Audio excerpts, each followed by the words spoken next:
한국어를 대만 국어로 사용한다고? 제정신이야. 여기 대만의 한 여자 선생님이 욕을 먹고 있습니다. 대만 고등학생들이 시작한 이 사건 때문이라는데요. 그런 그녀가 충격적인 진실을 고백하면서 대만 전역이 오열했다고 합니다. 과연 어떤 사연인지 지금 들어보겠습니다. 오후 햇살이 타이페이 고등학교 교실 창문을 통해 들어오던 그때, 저는 한국어 시험지를 채점하며 방과 후의 고요한 순간을 즐기고 있었어요. 저는 대만에서 한국어를 가르치는 민서 선생님인데 이 일이 제 모험의 시작이었답니다. 생각에 잠겨 있을 때 복도에서 평소와는 다른 흥분된 목소리가 들려왔어요. 단순한 방과 후 수다가 아니라 더 긴급하고 신나는 목소리였어요. 그때 한 학생이 선생님, 빨리 오세요. 라고 외쳤어요. 저는 바로 소연이의 목소리임을 알아보았어요. 소연이는 늘 한국어 배우기에 열정적인 학생 중 한 명이었거든요. 무슨 일이 있을까 하는 궁금증에 펜을 내려놓고 복도로 나갔어요. 복도에서는 여러 학생들이 한 무리로 둘러앉아 있었고 그들의 얼굴은 설렘으로 빛나고 있었어요. 제가 무슨 일인가요? 라고 물으려 할 때 학생들이 한 줄기 파도처럼 흩어지며 소연이가 한 노트를 들고 있는 모습이 나타났어요. 그의 눈빛은 자랑스러움으로 반짝였고 그는 보세요, 선생님. 제가 했어요. 라고 말했어요. 노트를 받아들여 보니 그 안에는 한글로 적힌 대만어 단어들이 가득했어요. 제가 학생들에게 가르쳐온 한글이 대만어의 독특한 소리를 섬세하게 표현하고 있었어요. 단순한 낙서가 아니라 대만어의 복잡한 음들을 정교하게 나타내는 글자들이었어요. 저는 노트를 유심히 살펴보며 소연아, 이 모든 걸 내가 직접 한 거야? 라고 묻자 소연이는 신나게 고개를 끄덕이며 한국인 친구와 함께 연습하다가 놀라운 사실을 깨달았어요. 한글은 중국 문자가 제대로 표현하지 못하는 대만어의 소리를 완벽하게 담아낼 수 있답니다. 그리고 원어민에게는 로마자 표기보다 훨씬 쉽더라고요. 라고 설명했어요. 노트를 다시 꼼꼼히 검토해보니 소연이의 말이 맞다는 생각이 들었어요. 수백 년 전 세종대왕께서 창제하신 한글의 자음과 모음. 책에는 대만어의 복잡한 성조까지도 정밀하게 표현할 수 있을 만큼 훌륭했거든요. 그 순간 저는 한글에 대한 자부심과 감탄을 느꼈어요. 그 후 학생들은 서로 모여 노트에 적힌 다양한 단어와 소리에 대해 이야기하기 시작했어요. 평소 조용하던 리웨이도 선생님, 이걸 더 해볼 수 있을까요? 할머님께서 쓰시는 전통 대만어가 점점 사라질까 걱정돼요. 라고 말했어요. 학생들의 열정 어린 얼굴을 보며 저는 소연이의 호기심이 단순한 실험을 넘어서 시간이 지나 잊혀지기 쉬운 소리와 표현들을 보존할 수 있는 뜻깊은 연구로 발전할 수 있으리라 느꼈어요. 그래서 저는 여러분, 이걸 실제 연구 프로젝트로 진행해보는 것에 관심 있으신가요? 라고 물었고 학생들은 곧 네. 와 언제 시작해요? 라는 환호로 응답해 주었어요. 그날 오후 이후로 우리는 방과 후에 주 3회 모임을 가지기 시작했어요. 처음에는 5명이 모였지만 소문이 퍼지면서 곧 15명으로 불어나게 되었고 저희는 이 모임을 소리지킴이라고 부르게 되었답니다. 몇 주 만에 우리 교실 벽에는 대만어 소리와 한글 문자의 비교 차트가 가득 채워졌고 학생들은 할머님들이 사용하시던 전통 표현을 녹음해 가져와서 저희가 개발 중인 체계로 정성껏 기록했어요. 그러던 어느 날 복도 한켠에서 저희가 한 음절에 대해 열띤 토론을 하고 있을 때 다른 선생님이신 진 선생님께서 문틈으로 지켜보시는 것이 보였어요. 진 선생님께서 민서 선생님, 잠시 이야기 나눌 수 있을까요? 라고 다소 딱딱한 목소리로 말씀하셨어요. 복도에서 팔짱을 끼시고 계시던 진 선생님은 요즘 이 프로젝트에 대해 듣고 있는데 대만어를 한글로 표기하는 건 부적절하지 않나요? 라고 주장하셨어요. 저는 당황스러워하며 부적절하다고요? 무슨 뜻이신지요? 라고 여쭤보았어요. 진 선생님께서는 한국에서 차용하는 대신 우리만의 문자 체계를 개발해야 하지 않겠어요? 그래야 학생들이 우리 문화의 독립성을 오해하지 않을 텐데요. 라고 말씀하셨고 그 말씀이 제 마음에 상처를 주었어요. 예전에는 저도 외국 문화의 영향을 경계했던 적이 있었기에 어쩐지 익숙하면서도 안타까운 기분이 들었어요. 저는 차분하게 학생들이 우리의 언어를 대체하려는 것이 아닙니다. 한글을 통해 기록하기 어려운 소리와 표현을 보존하려는 것뿐이에요. 이건 대체가 아니라 보존의 문제입니다. 라고 설명드렸어요. 진 선생님은 확신에 차 있지는 않으셨지만 고개를 끄덕이신 후 자리를 떠나셨어요. 교실로 돌아와 신나게 모여있는 학생들을 보면서 저는 이 프로젝트가 예상보다 더 많은 저항에 부딪힐 수도 있음을 깨달았어요. 그럼에도 불구하고 소연이가 한 학생과 함께 정성을 다해 기록을 완성하는 모습을 보며 저는 이 일이 꼭 가치 있는 싸움임을 확신했어요. 때때로 문화 간의 다리는 예상치 못한 곳, 익숙한 글자가 낯선 언어를 말하는 한 장의 학생 노트에서 시작되기도 하거든요. 다음 월요일 산 너머로 아침 해가 떠오르기도 전에 학교에 도착했어요. 수업 시작 전에 우리 연구 자료를 정리하려고 했는데 휴게실 근처를 지날 때 조용한 목소리들이 들려서 발걸음을 멈추게 됐어요. 이거 이상하지 않아요? 누군가가 대만어 보존을 위해 한글을 사용한다니 뭔가 의도가 있는 게 아닐까요? 라고 이야기하는 소리가 들렸어요.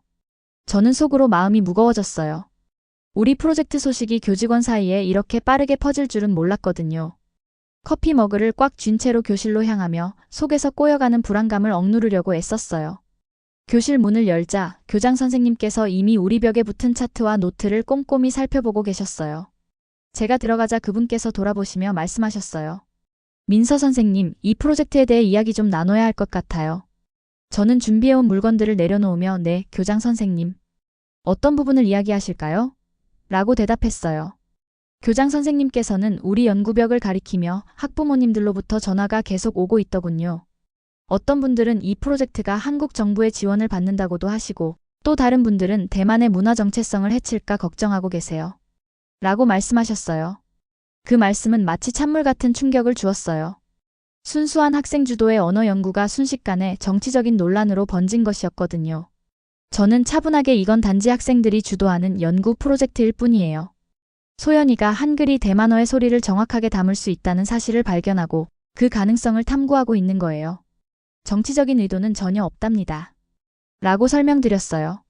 교장 선생님께서는 한숨을 쉬시며 안경을 고쳐 쓰셨고 그렇겠지만 인식도 중요해요.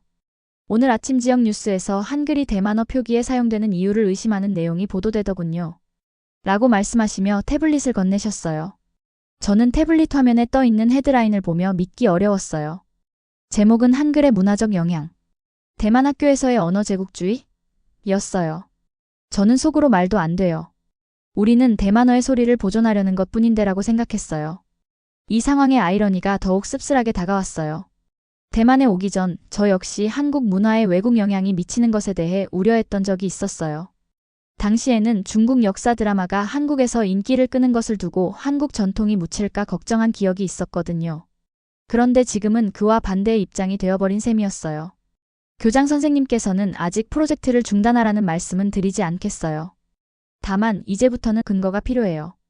이젠 단순한 교실 실험이 될 수는 없겠어요. 라고 말씀하셨어요. 저는 학문적 지원을 꼭 찾아보겠습니다. 우리 연구의 가치를 증명할 기회를 주시면 감사하겠습니다. 라고 약속드렸어요. 그날 오후 학생 모임에서는 모두가 걱정 섞인 분위기로 모였어요. 저는 솔직하게 상황을 설명드렸어요. 여러분, 사람들이 우리의 의도를 의심하고 있어요. 일부에서는 우리가 대만어의 한국 문화를 강요하려는 것처럼 보인다고 해요. 그러자 소연이는 얼굴이 처지며 그렇지 않아요. 저는 할머님의 사라져가는 방언을 보존하고 싶었을 뿐이에요. 중국 문자는 그 소리를 제대로 표현할 수 없잖아요. 라고 말했어요. 평소 조용하던 리웨이도 제 부모님께서 제가 한국 프로젝트에 참여하는 이유를 물으셨어요. 전통 중국학에 집중해야 한다고 생각하시더라고요. 마치 제 뿌리를 저버리는 것처럼 느껴지신다고요. 라고 털어놓았어요. 그렇게 몇 달 동안의 노력이 오해 때문에 위협받는 모습을 보며 모두의 마음이 무거워졌어요. 저는 모두의 사기를 북돋우기 위해 좀 더 체계적으로 접근해 봅시다. 다른 문자 체계를 사용해 언어를 보존한 기존 학술 연구를 찾아봅시다. 라고 제안하며 학생들을 연구팀으로 나누어 언어학 학술지와 대학 아카이브를 샅샅이 뒤지게 했어요. 3일 동안은 별다른 성과가 없었는데 목요일 오후 리웨이가 프린트물을 들고 달려와 민서 선생님, 이걸 보세요. 라고 외쳤어요. 프린트물은 1987년에 한서 교수님께서 작성한 논문이었는데 그분께서 한글로 대만 방언을 기록한 실험을 진행하신 내용을 담고 있었어요. 저는 논문을 보며 점점 흥분되었어요. 우리가 처음 이런 생각을 한 게 아니네요. 한서 교수님께서 수십 년 전 이미 비슷한 연구를 하셨군요. 라고 말씀드렸어요. 그날 밤 저는 학교에 남아 대만국립대 언어학과 지은 교수님께 이메일을 작성했어요. 우리 작업물과 한서 교수님의 논문 스캔본을 첨부하며 현재 상황과 도움을 요청드렸어요. 자정쯤 지은 교수님의 답장이 도착했어요. 매우 흥미로운 연구입니다. 학생들이 독자적으로 재발견한 내용은 이미 언어학 연구자들이 오랫동안 탐구해 온 주제와 일치합니다. 기꺼이 학생들을 만나보고 정식 학술 논문으로 발전시킬 수 있는 협업을 해보고 싶어요. 라는 메시지가 제 핸드폰을 밝혔어요. 그 메시지를 읽은 후 저는 잠을 이루지 못했어요. 다음 날 아침 다시 일찍 학교에 도착했지만 이번에는 새로운 목표의식으로 가득 찼어요. 교장 선생님께서 제 교실에 들르셨을 때 저는 지은 교수님의 이메일로 학문적 검증을 받았고 함께 협업하실 교수님도 계십니다. 라고 말씀드렸어요. 교장 선생님께서는 이메일을 차분히 읽으시더니 얼굴에 조금씩 미소가 번지며 이제 상황이 달라지겠네요. 대학의 지원을 받는 정당한 언어학 연구 프로젝트라면이라고 인정하셨어요. 저는 항상 그래왔듯이 우리 연구는 정당한 가치가 있었어요. 단지 설명할 단어가 부족했을 뿐입니다. 라고 확신 있게 말씀드렸어요. 학교 행정 측의 조심스러운 동의와 지은 교수님의 지원으로 우리 프로젝트는 새로운 모멘텀을 얻게 되었어요.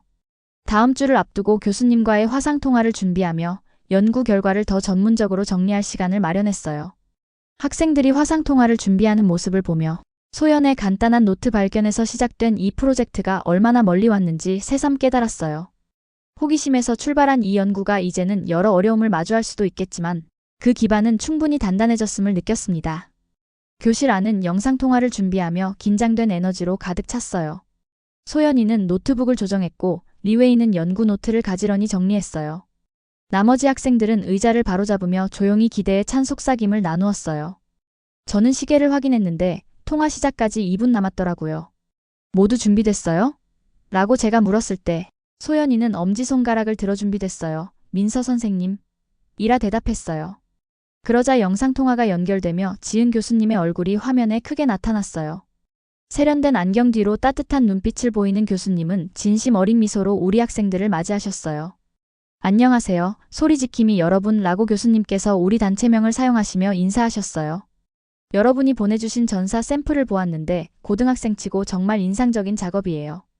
그 말을 들은 학생들의 얼굴에 자부심이 피어올랐어요. 여러 차례 다른 선생님들의 의심과 학부모님들께 변명해야 했던 지난 시간들이 한순간에 보상받는 기분이었어요. 교수님은 화면을 공유하시며 세계 각국의 언어 보존 연구 사례를 보여주셨어요. 여러분이 독자적으로 발견한 이 방법은 이미 선례가 있어요. 여러 소수 언어들이 다른 문화의 문자 체계를 활용해 보존되어 왔답니다. 교수님께서는 인도네시아, 필리핀, 태평양 섬나라들의 사례를 슬라이드로 넘기시며 목표는 문화 대체가 아니라 보존이에요. 통화가 진행되는 동안 저는 제 문화적 편견에 대한 제 개인적인 이야기를 학생들에게 나누기로 마음먹었어요. 지은 교수님께서 마치실 때 제 이야기를 조금 해드리고 싶어요. 라고 제가 말하자 학생들은 조용히 귀 기울였어요. 40분간의 학술적 토론 후 지은 교수님께서는 우리 프로젝트 멘토가 되어주시기로 약속하시며 다음 달에 직접 만남을 가지자는 계획을 세우셨어요. 통화가 끝나고 학생들이 저를 기대하는 눈빛으로 바라보자 저는 깊게 숨을 들이마셨어요. 대만에 오기 전 저도 제 편견이 있었어요. 한국에서 자라면서 아시아 각국 사이의 역사적 긴장에 관한 이야기를 들었고 저도 모르게 편견을 가지게 됐어요. 처음 대만에 도착했을 때는 제 한국 정체성이 잃어버릴까 두려워서 현지 음식도 피하고 대만어 구절도 배우지 않으려 했어요. 오로지 다른 한국인들과만 어울렸었죠.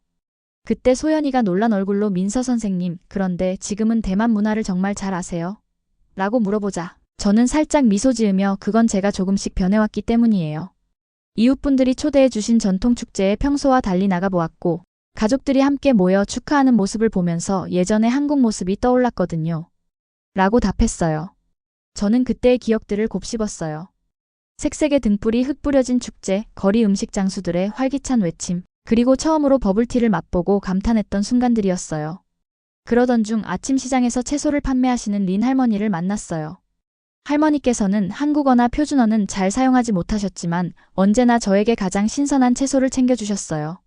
어느 날 할머니께서 손녀에게 전통 노래를 가르치고 계셨는데 손녀가 노래를 기억하기 힘들어 하더라고요. 저는 잠시 말을 멈추고 그 순간을 생생하게 떠올렸어요. 할머니께서는 그 노래의 정확한 발음을 기록할 방법이 없으셨어요. 그때 저는 세대 간의 소리가 어떻게 전달되지 못하는지 처음 깨달았답니다. 리웨이도 고개를 끄덕이며 저희 집도 그래요. 할아버지께서 남부 대만 방언을 쓰시는데 우리 손주들은 그 말을 온전히 이해하지 못해요. 라고 말했어요. 바로 그거예요. 라고 제가 말하며 문화교류란 자신을 잃는 것이 아니라 성장하는 거예요.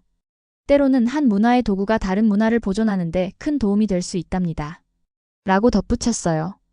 창문 너머로 오후 햇살이 비추며 연구 차트에 긴 그림자를 드리웠고 밖에서는 학교 농구팀이 연습하는 소리와 공 튀는 소리가 이 순간의 중요성을 더욱 실감케 해주었어요.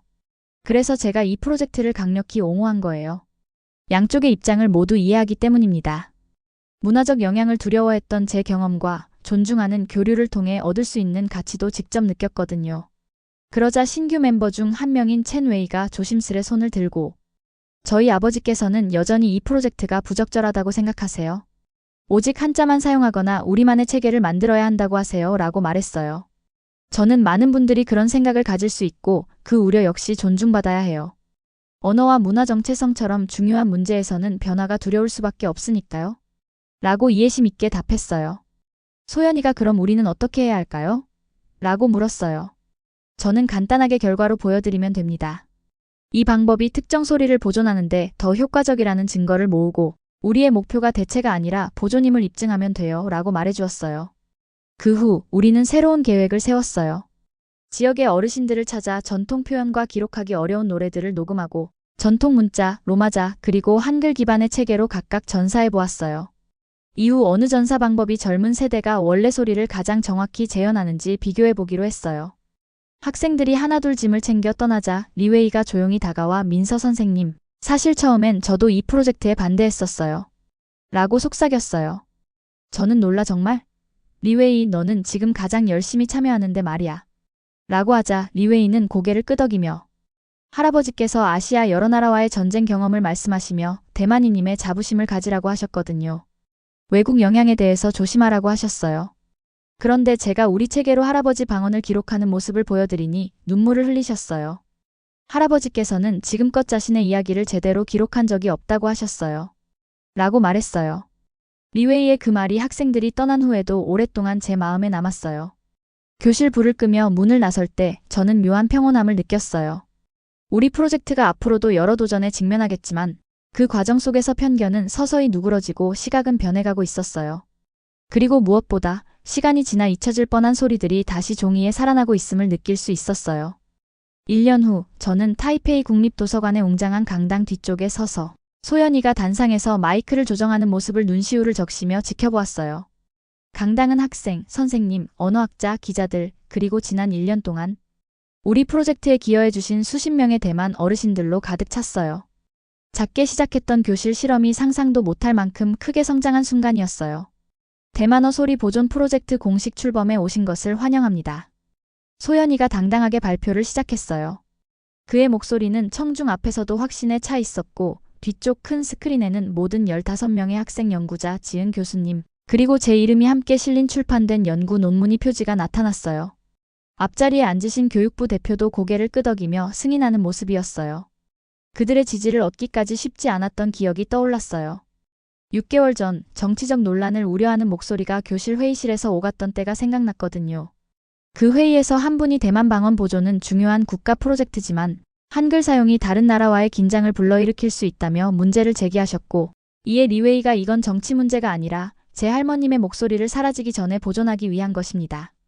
라고 열정적으로 답했던 기억이 새록새록 납니다. 때로는 가장 단순한 진실이 가장 강력하게 다가오더라고요.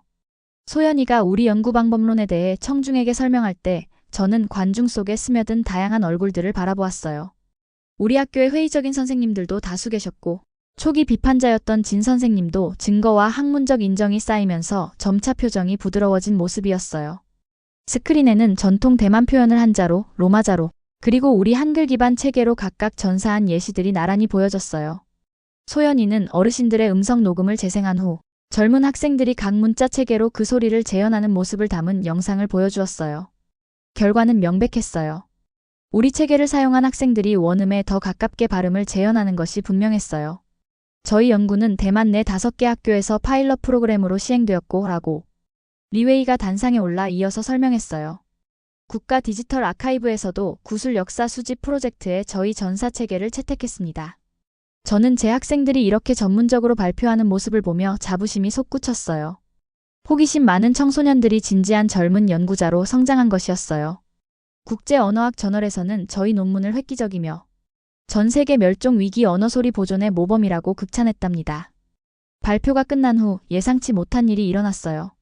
한 어르신 여성분께서 천천히 무대 앞으로 걸어 나오셨어요. 저는 그녀를 바로 알아보았습니다. 리웨이의 86세 할머님, 황 할머니였어요. 황 할머니께서는 저희 연구의 중심이 되었던 희귀한 남부 대만 방언을 사용하셨죠. 리웨이가 서둘러 할머니를 계단으로 도와드렸고 할머니께서는 리웨이의 손을 다정하게 톡톡 두드리시며 청중을 향해 똑바로 서서 말씀을 이어가셨어요. 제 언어가 사라지는 것을 지켜봤어요. 할머니의 목소리는 가늘었지만 분명했어요. 제 방언은 제 아이들이 반 정도밖에 이해하지 못하고 손주들은 거의 전혀 이해하지 못합니다. 할머니께서는 우리 프로젝트로 제작된 전통 노래집 한 권을 들어 보이셨어요. 지난주 증손녀가 제게 어머니가 불러주던 자장가를 불러주셨어요. 같은 소리, 같은 성조가 두 세대를 건너 다시 살아났습니다. 황 할머니의 눈에는 눈물이 맺혔고 저도 모르게 눈시울이 붉어졌어요. 이것은 한국이나 대만 혹은 정치에 관한 문제가 아닙니다. 목소리에 관한 문제예요. 잊지 않기 위한 소중한 것을 다음 세대로 전달하기 위한 일이죠. 청중은 뜨거운 박수로 응답했어요. 교육부 관계자들조차도 일어나서 감동한 모습이었습니다. 행사가 끝난 후 도서관의 웅장한 아트리움에서 사람들이 서로 어울리기 시작했어요. 그때 저는 처음부터 우리 프로젝트를 비판했던 진 선생님과 마주쳤어요. 민서 선생님, 제가 틀렸습니다. 외국 영향에 대한 걱정 때문에 여러분이 하신 가치 있는 일을 보지 못했어요. 진 선생님께서 조용히 말씀하셨어요. 저는 고개를 저으며 저도 대만에 오기 전에는 외부 영향에 대해 비슷한 생각을 가졌었습니다. 라고 답했어요. 그러자 지은 교수님께서 기쁜 얼굴로 다가오시며 국립대에서는 이 방법론으로 상설연구센터를 설립하고자 합니다. 민서 선생님께서 교육 홍보 프로그램을 이끌어 주실 수 있을지 문의드리고 싶네요. 라고 말씀해 주셨어요. 그때 소연이가 숨을 헐떡이며 달려와 민서 선생님, 필리핀의 한 교수님께서 저희에게 연락하셨어요. 저희 방법론을 토착 언어 보존에 활용하고 싶다고 하시더라고요. 라고 외쳤어요. 저는 분주한 아트리움을 둘러보았어요. 제 학생들이 국제 방문객들에게 연구 내용을 자랑스럽게 설명하는 모습, 노래집을 들여다보며 경이로운 표정을 짓는 어르신들, 그리고 미래 응용에 대해 토론하는 학계 동료들을 보면서 이 순간이 제게 가져다준 변화와 의미를 다시 한번 깨달았어요. 이 강당은 제게 문화교류의 아름다움, 잊혀질 뻔한 소리들을 보존하는 소중한 가치를 일깨워준 장소였어요. 그리고 문화 간의 다리는 서로를 풍요롭게 만드는 힘이라는 사실을 다시 한번 느끼게 해주었답니다. 도서관의 거대한 창문 너머로 타이페이의 스카이라인이 저녁빛에 반짝였고 그 반짝이는 건물들 속 어딘가에서는 젊은 학생들이 할아버지들의 이야기를 우리 체계로 기록하는 교실이 있었을 거예요.